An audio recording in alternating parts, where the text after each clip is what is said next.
So this is the way I see the interaction of the two standards, PMBOK 7 and PMBOK 6.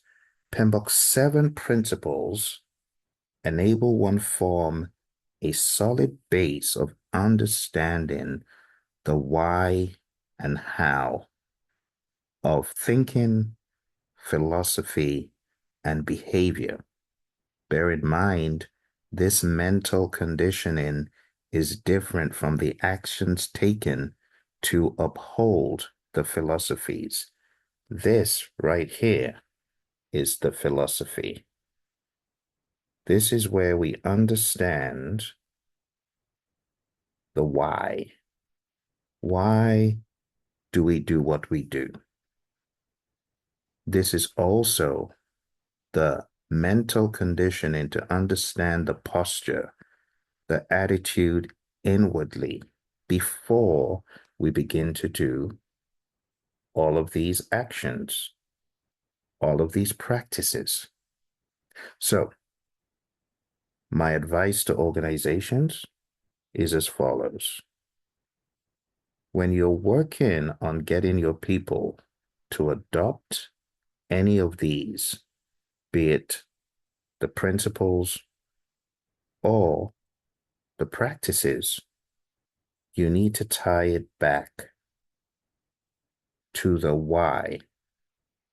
And the overarching reason for doing this is really to offer value to your clients, to your customers, to the organization at large. So when you integrate, you're doing it with a posture of stewardship. When you integrate, you're doing it with a view of team cohesion. When we talk about team, we need to include stakeholders. They are the reason why we're carrying out the project. The stakeholders have a say in the scope, they have a say in the schedule and the cost. The stakeholders help us understand quality. The stakeholders help us understand, as a result of their requirements, which are derived in scope management, the resources needed. The stakeholders implicitly dictate the communications approaches that we use. When we have a posture of stewardship, we want to do our best in communicating effectively because it's a servant leadership mindedness.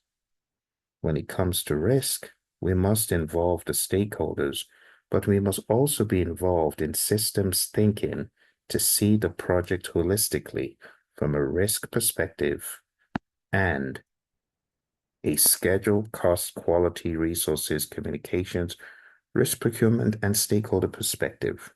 So we must be systems thinkers. In order for the project to succeed, leadership must be first and foremost. We must tie leadership to a servant posture. We must tailor all of these to our unique project. Tailoring is key. Quality is already representative here. But again, this is a quality mindedness.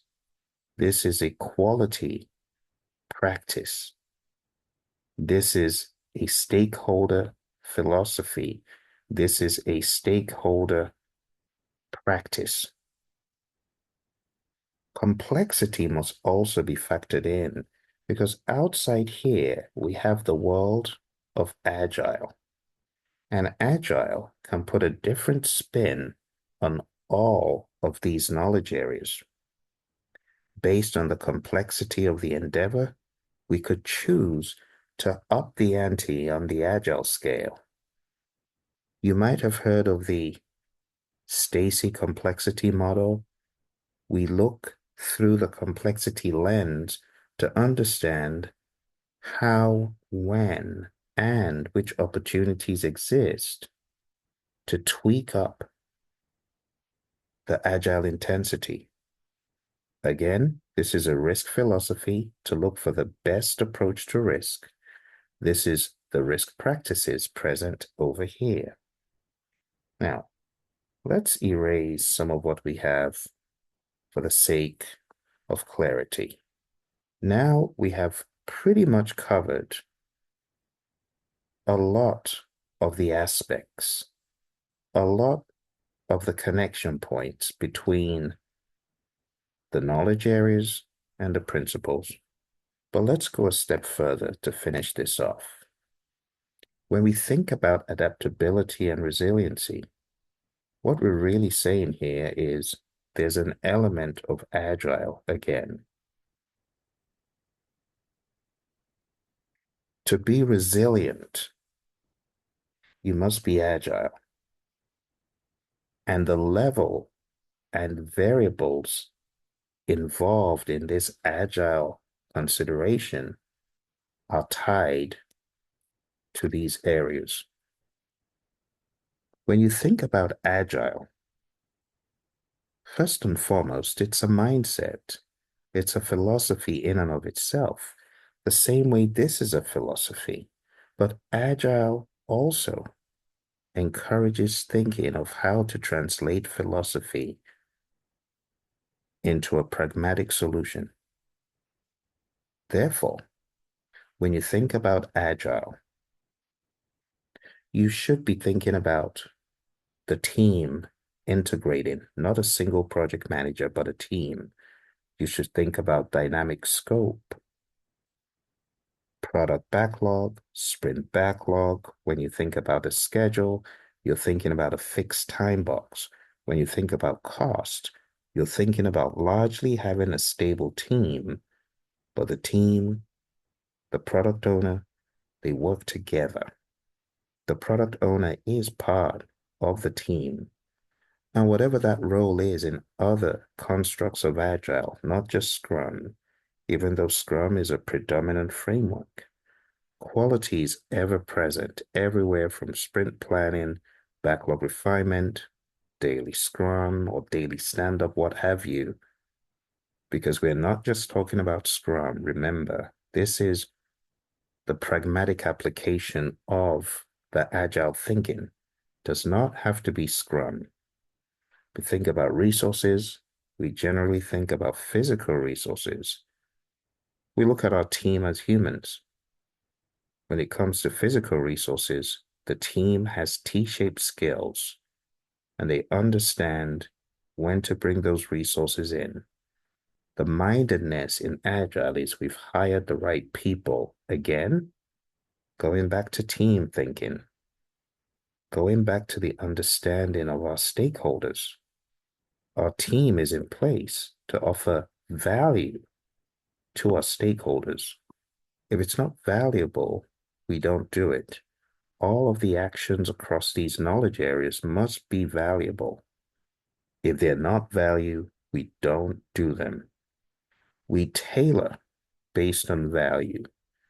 We understand leadership is all about influence, and we influence when we have that mindedness of stewardship first, to be a servant leader.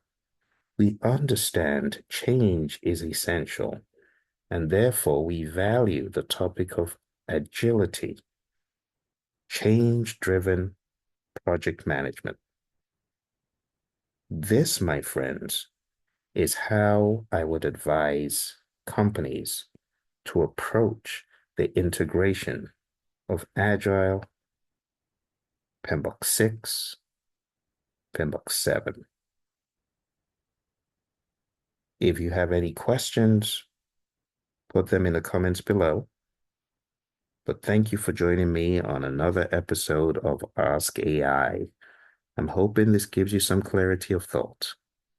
You take care and hit the like and subscribe button if you found this to be useful.